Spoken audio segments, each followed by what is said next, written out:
Bismillahirrahmanirrahim. Okey, kita akan sambung dengan kata hubung yang seterusnya. Okey, ini fokus pada kata hubung yang kamu akan belajar tahun ni lah, tahun 2. Jadi apa kata hubung yang kamu belajar untuk tahun ni?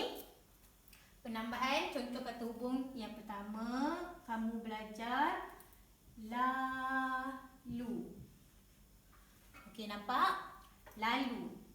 Yang kedua, kamu boleh sambil.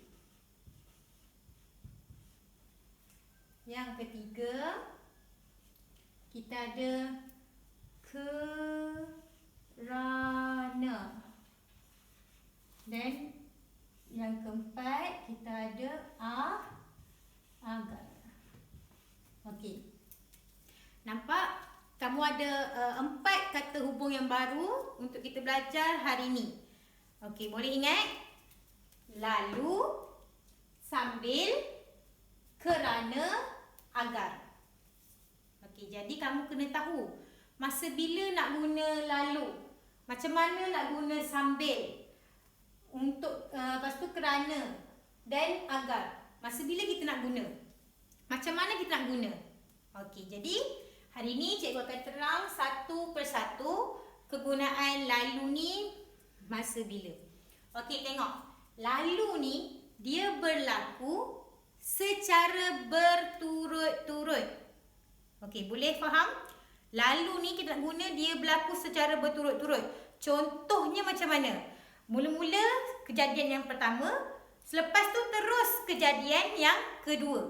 Maksudnya apa yang berlaku tu secara berturut-turut. Tak sempat buat apa-apa dah. Contoh, kamu tengok ayat cikgu, suasana ni. Ali tersepak batu lalu terjatuh. Nampak? Mula-mula dia sepak batu, perbuatan yang pertama. Yang berturut-turutnya yang kedua, terus lepas dia sepak batu tu, terus dia terjatuh. Okey, boleh faham macam mana guna lalu?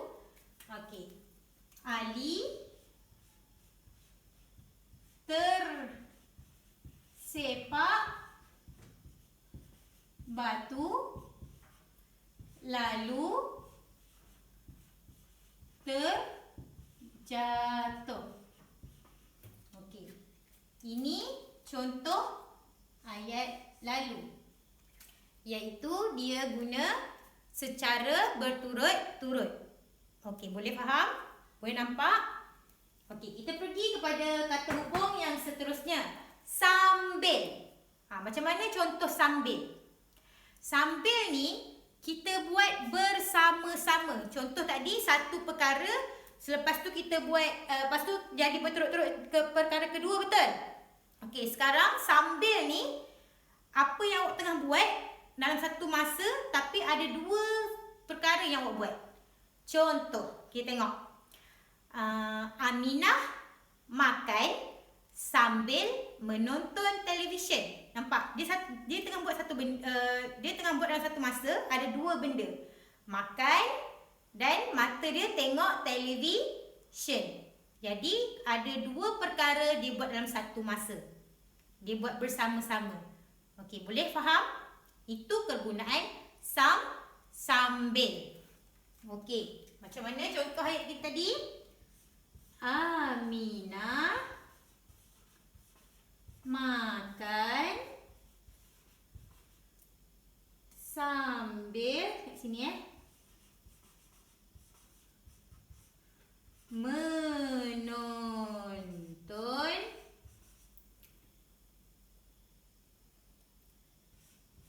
televisyen.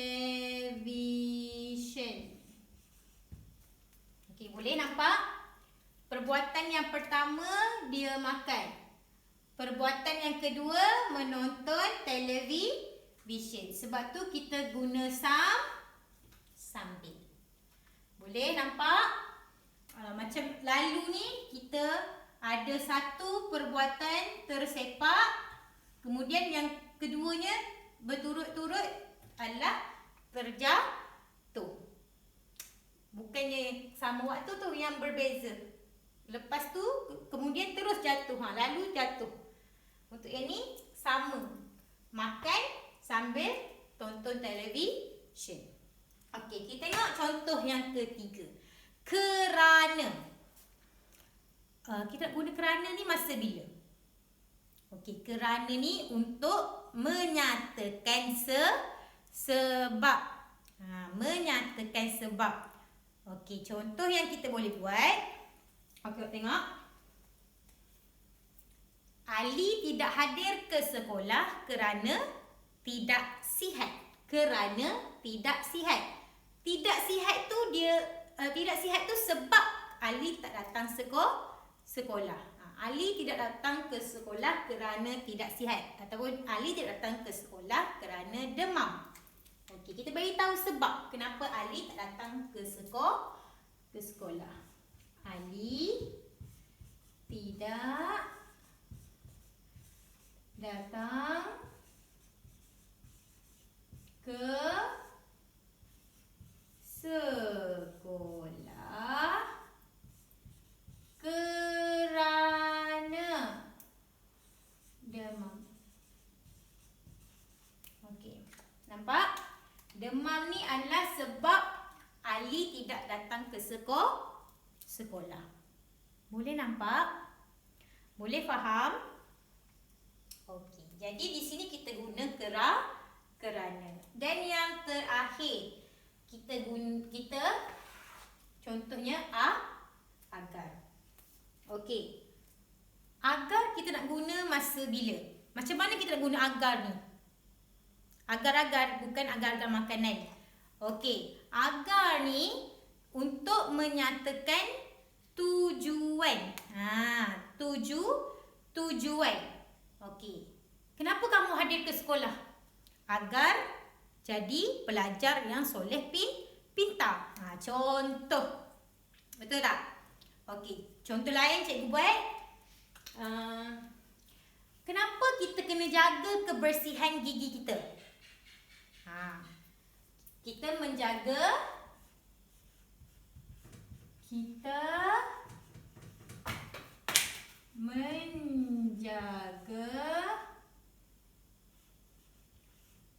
kebersihan gigi kita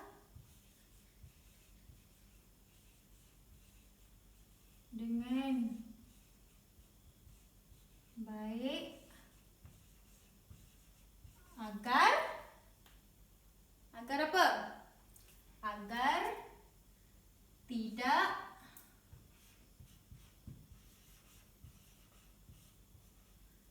cepat rosak. Ada tak orang gigi dah rongak? Kenapa gigi dia rongak? Sebab suka makan gula-gula tapi tak gosok gigi. Jadi kita kena selalu gosok gigi agar gigi kita bersih dan sihat. Nampak tak guna agar tu untuk apa? Untuk tengok tujuan kita. Okey, boleh faham? Boleh nampak?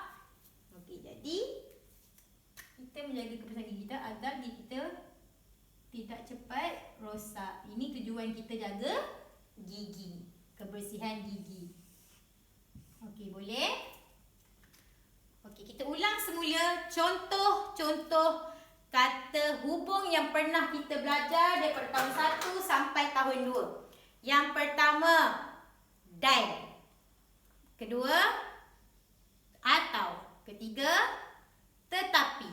Yang keempat, lalu. Kelima, sambil. Keenam, kerana. Ketujuh, agar. Jadi kita dah belajar 7 kata hubung. Okey, kata hubung banyak, tapi kita belajar 7 dulu untuk setakat ni. Okey, boleh? Ingat tak kegunaan dia untuk setiap contoh-contoh kata hubung ni? Okey, ingat, kita ulang lagi sekali untuk 4 yang kita belajar hari ni. Yang baru. Okey, lalu. Lalu kita guna dalam keadaan yang berlaku secara berturut-turut. Boleh? Okey, contoh lain daripada yang cikgu bagi ni. Ali sampai ke sekolah lalu masuk dengan kaki kanan. Contoh, maksudnya lepas dia sampai sekolah, dia masuk dengan kaki kanan. Okey, contoh yang kedua, sambil. Okey. Contoh apa? Ni. Aminah menyalin di papan putih sambil berborak dengan rakan di sebelahnya. Biasa tak nampak situasi tu kat dalam kelas. Sambil-sambil nak salin, sambil tu ada yang berborak. Itu contoh perbuatan sambil. Okey, contoh yang seterusnya kerana. Kerana ni kita boleh bagi sebab. Okey. Contoh, Ahmad tidak dapat main bola sepak hari ini kerana kakinya tercedera. Okey, boleh? Okey. Untuk agar. Agar ni kita contoh lain. Okey, kita perlulah menghormati kedua ibu bapa kita agar kita menjadi anak yang soleh dan solehah. Boleh? Faham? Okey. Kalau kamu dapat buat bina ayat sendiri pun boleh. Cuba kamu buat ayat sendiri. Jadi itu jadi satu objektif yang baru kamu boleh dapat untuk hari ini dengan kamu belajar kata hubung. Kamu dapat menghafal, kamu dapat mengenal pasti dan kamu juga dapat membina ayat untuk kata hubung sendiri. Okey, boleh? Faham? Okey, sekian saja untuk hari ini. Okey, Assalamualaikum warahmatullahi wabarakatuh.